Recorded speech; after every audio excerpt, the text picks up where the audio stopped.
Pessoal, voltamos aqui então com a segunda parte da nossa aula de hoje, continuando com bioenergética. Estávamos falando na primeira parte sobre sobre glicólise, que era a reação comum para a fermentação e para a respiração celular, que é onde nós tínhamos a quebra da glicose em piruvato.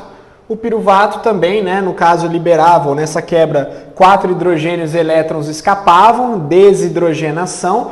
Toda oxidação acaba gerando uma desidrogenação, mas eu não posso perder hidrogênios e elétrons porque eles vão acidificar o meio e também porque eu vou utilizá-los como combustível lá na frente. Então o NAD passava por aqui, essa molécula aceptora intermediária, pegava e neutralizava os hidrogênios, 4 ATPs produzidos, pagava 2 que eu estava devendo e saldo de 2 ATPs, tá bom? Então vamos falar um pouquinho agora sobre a fermentação. A fermentação, eu vou dividi-la basicamente, fermentação é uma reação anaeróbia, não tenho participação do oxigênio, eu vou dividi-la em láctica e alcoólica. Láctica e alcoólica, tá? Bom, basicamente nós vamos ter a láctica feita por lactobacilos. Lactobacilos são bactérias, tá? A alcoólica feita por fungos do tipo levedura, tá? A principal levedura, o principal fungo, chama-se Saccharomyces cerevisiae, ou Saccharomyces cerevisiae, tá? Saccharomyces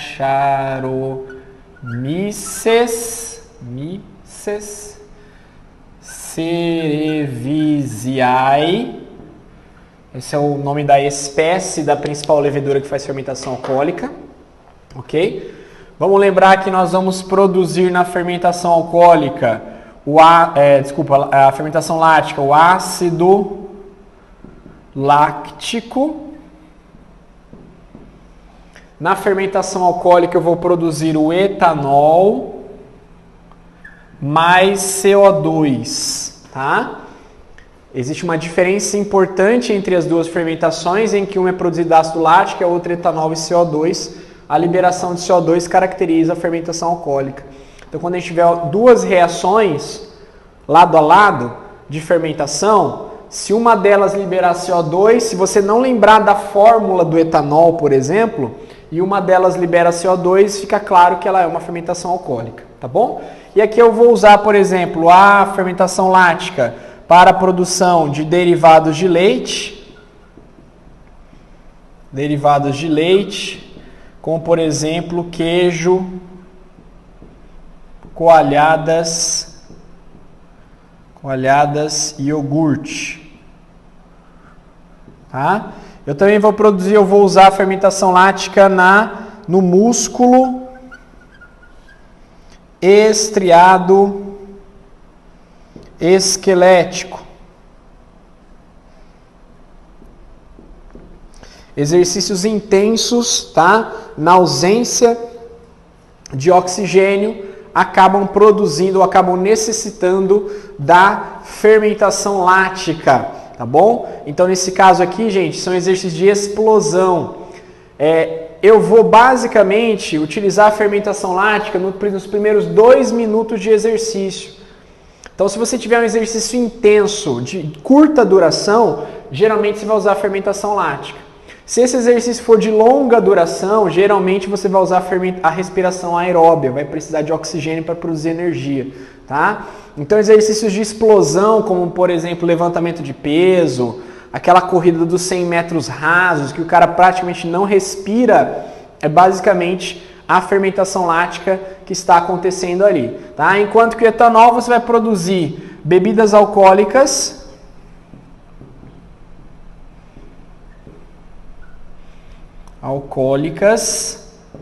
você vai produzir combustíveis e vai estar relacionado com a panificação. O crescimento da massa do pão é dado pela liberação de CO2 da fermentação alcoólica e não necessariamente pela presença do etanol. Se você pegar uma massa de pão crua, tá? Que está crescendo ainda, ele libera um cheiro levemente alcoólico. Não quer dizer que você vai ficar bêbado se comer massa de pão cru.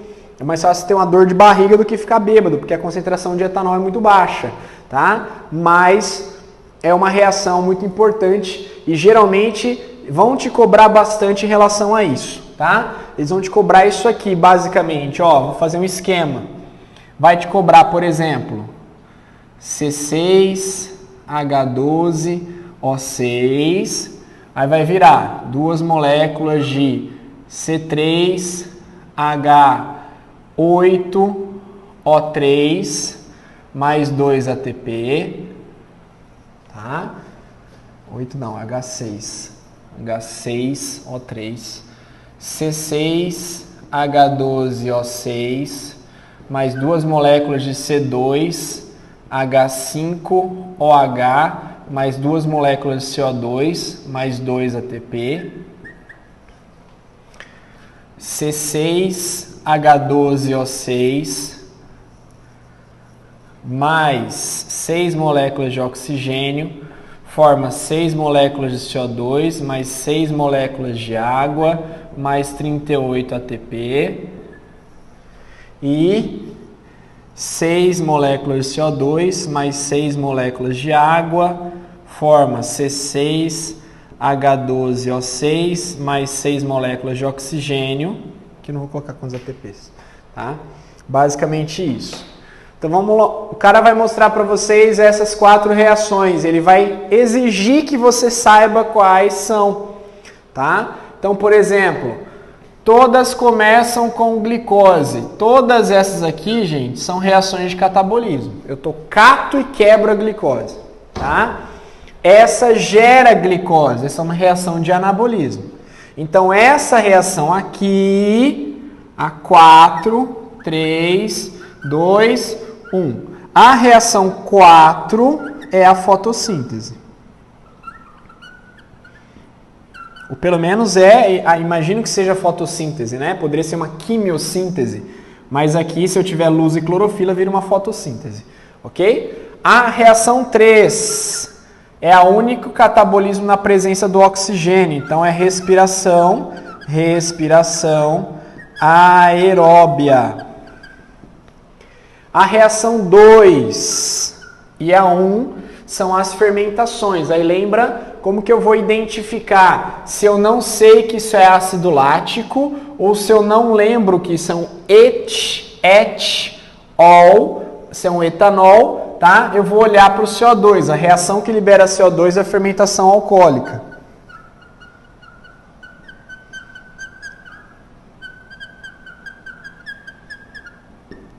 Esse barulho tá chato. E 1 é a fermentação lática. Fermentação lática. Tá? Lembra que as duas produzem 2 ATPs apenas, assim como a glicólise produz 2 ATPs. Tá bom? Então, ó, realizada por bactérias do tipo lactobacillus e células musculares esqueléticas, músculo estriado esquelético. Glicose, ácido lático, 2 ATP. Só que ele não acontece direto. Antes tem a glicólise, lembra? Olha lá.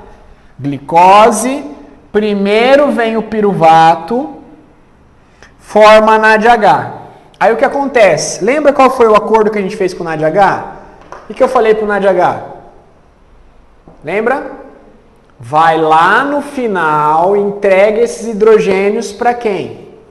O oxigênio. Mas o que acontece? Ó, ele pegou os hidrogênios, foi lá no final, não achou oxigênio, por quê?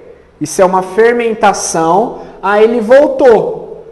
Ah, fui lá no final e não achei oxigênio. Eu não vou ficar com esses hidrogênios, vou te devolver. E olha que ele pega o piruvato e devolve os elétrons, vira lactato, o ácido lático. Porque, ó, se eu pegar esses quatro hidrogênios elétrons que ele está segurando e devolver para o piruvato, gente, vira ácido lático. Então, na fermentação lática, eu posso falar que o aceptor final de H+ e elétrons é o piruvato. O aceptor final de hidrogênios e elétrons na fermentação lática é o piruvato. Beleza? Lembra que o NAD é sempre o aceptor intermediário. Ele vai lá no final, não encontra o oxigênio, volta e entrega os hidrogênios e elétrons para o piruvato. O piruvato, se eu acrescentar mais 4, ou mais 2, né? Mais 2 hidrogênios e elétrons, ele vira 2 moléculas de ácido lático lactato. Tá? Tudo bem? Aí aqui, ó, glicose vai para o músculo, essa glicose sofre fermentação lática, vira ácido lático lactato, esse lactato vai para a corrente sanguínea, da corrente sanguínea vai para o fígado, e aí ele vai ser aproveitado do quê? Como? Ele vai sofrer um processo chamado gliconeogênese, virando glicose, tá? Isso é um assunto que a gente já comentou. É um assunto que a gente já comentou, mas eu vou escrever de novo aqui, ó. Metabolismo da glicose.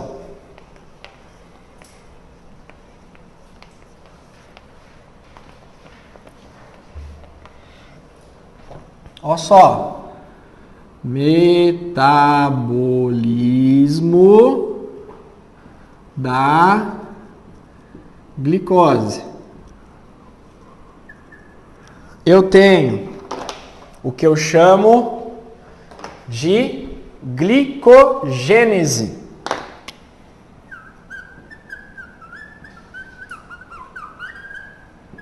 Glicogênese. Gênese é a formação. É a formação do glicogênio. É glicose formando glicogênio.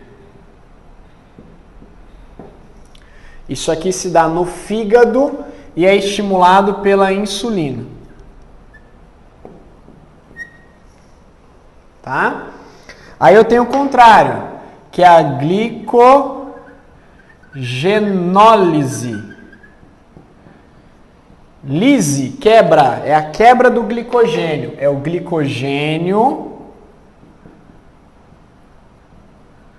É o glicogênio virando glicose. Estimulado pelo glucagon. Tá? E aí tenho ainda a gliconeogênese.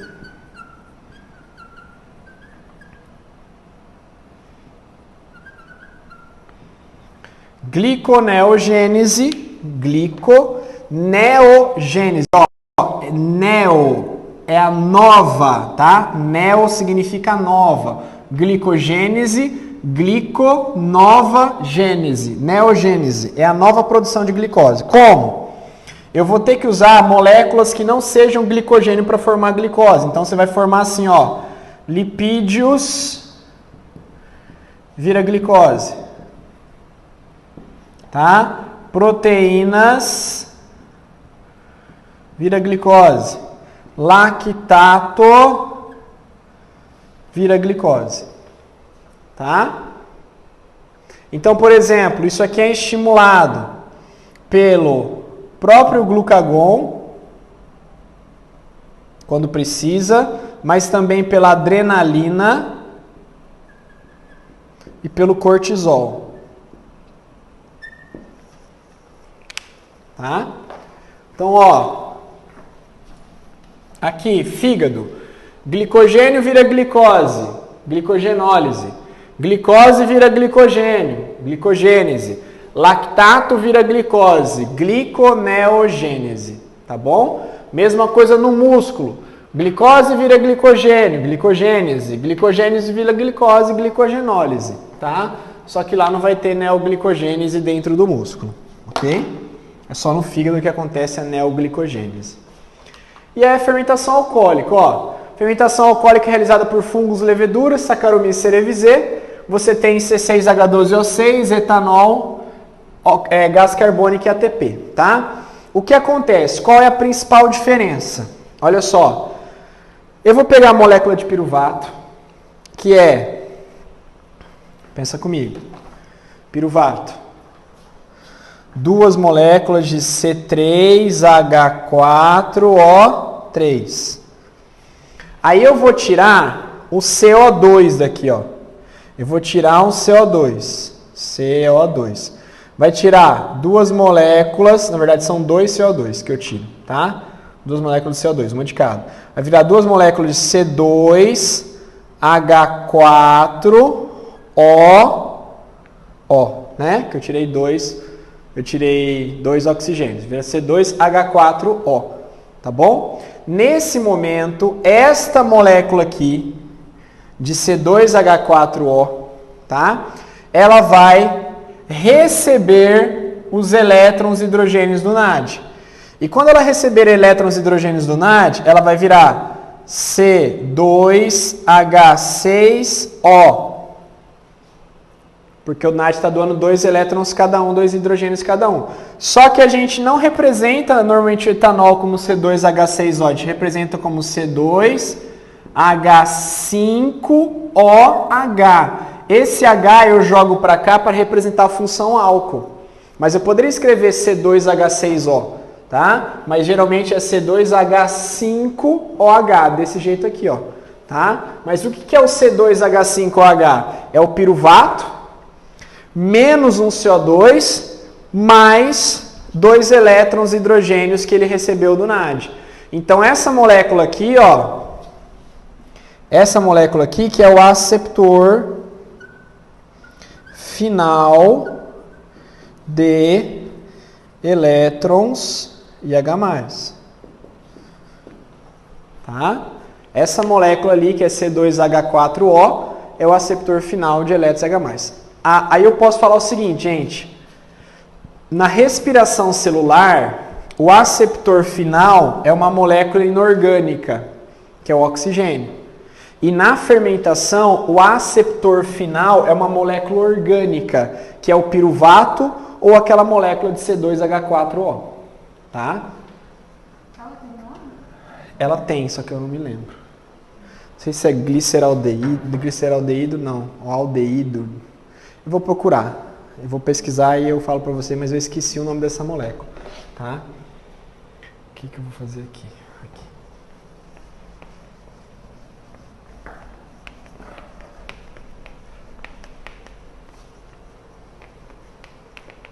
Ó. Respiração celular. Aeróbia. Aeróbia. Aceptor final. De H+, de elétrons e H+.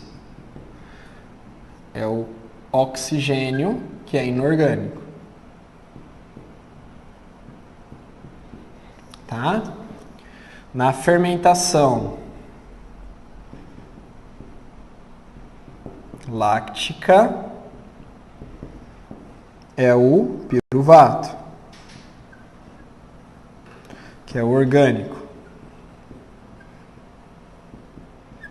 Na fermentação alcoólica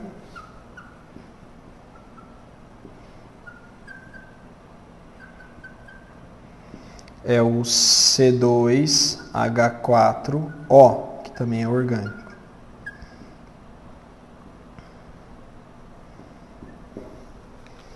Beleza?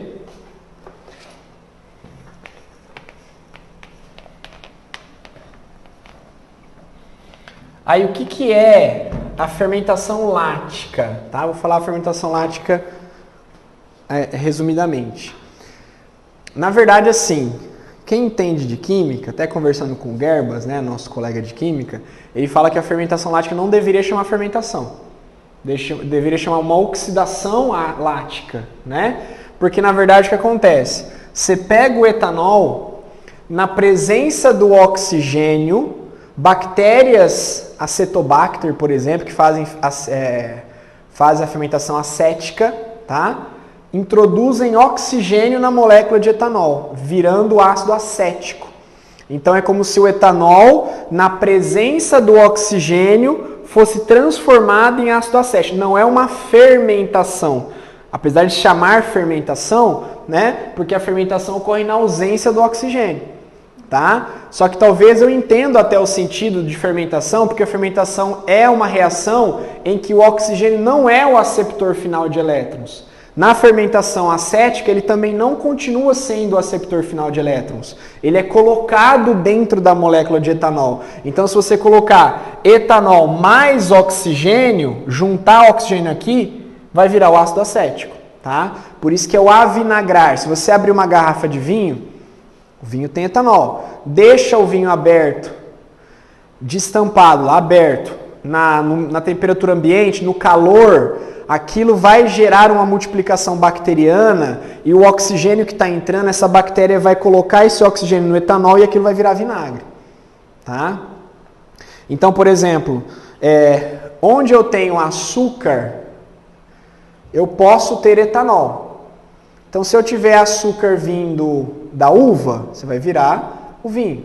Tá? Se você tiver, por exemplo, açúcar vindo de outras frutas, como maçã, você pode formar um mosto de álcool e depois fazer uma fermentação acética desse álcool para virar vinagre. Tanto que quando você olha para o vinagre, está lá, vinagre de maçã, vinagre de limão, vinagre de vinho branco, vinagre de vinho tinto. Se você olhar no rótulo do vinagre, sempre tem essa descrição. Então, a formação da fermentação acética, ela parte da presença de um etanol. Esse etanol veio de um açúcar, provavelmente, tá? Na presença de oxigênio que virou ácido acético. Outra coisa, a gente pode produzir etanol, gente, a partir de qualquer fruta, qualquer vegetal que tenha açúcar. Eu posso produzir etanol de beterraba? Posso. Posso produzir etanol de laranja? Posso. Tá? Só que vai entrar na seguinte situação: a eficácia ou eficiência do processo e a utilização do produto. Eu posso produzir etanol de beterraba? Posso, mas eu não posso produzir beterraba para alimentação? As pessoas não podem comer beterraba? Pode. As pessoas podem produzir laranja para fazer álcool? Pode. Mas eu não posso produzir laranja para fazer suco, para alimentar as pessoas? Pode. Agora, cana de açúcar serve para quê? Ou para produzir açúcar ou para produzir cana, para produzir álcool, não serve para comer. Ninguém vai comer cana de açúcar. Você não vai no mercado e compra 1 quilo de tomate e 2 fardos de cana e volta para casa, entendeu? Então o Brasil produz cana de açúcar porque a cana ela foi desenvolvida, melhorada para essa finalidade. A cana é uma grama, é grama bombada, melhor dizendo. Hã? Caldo de cana, sim, mas assim, se você for pensar, o caldo de cana, ele vai existir depois que você melhorou a cana, né, muito geneticamente, tá? Mas, por exemplo, nos Estados Unidos você faz etanol de milho, você faz etanol de beterraba. Não é tão eficiente assim. Lá eles não têm o domínio da prática, né, da cana de açúcar e tal. Tá? Mas é só para mostrar para vocês que eu posso fazer etanol com qualquer coisa que tenha açúcar. É só botar glicose para fermentar.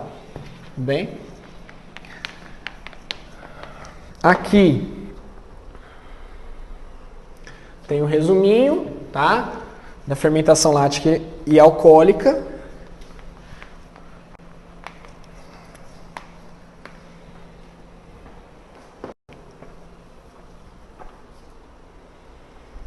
E aqui tem um resuminho da glicólise, o ácido pirúvico, tá? Formando o ácido lático. E se eu tirar o CO2, aqui achei a molécula, ó, acetaldeído. Essa é a molécula aqui. Acetaldeído. Acetaldeído é o nome do aceptor final de elétrons da fermentação alcoólica, tá? Ele vai receber aqui os elétrons, vai virar etanol, beleza? Que é C2H4O, isso é um acetaldeído. Então tá bom.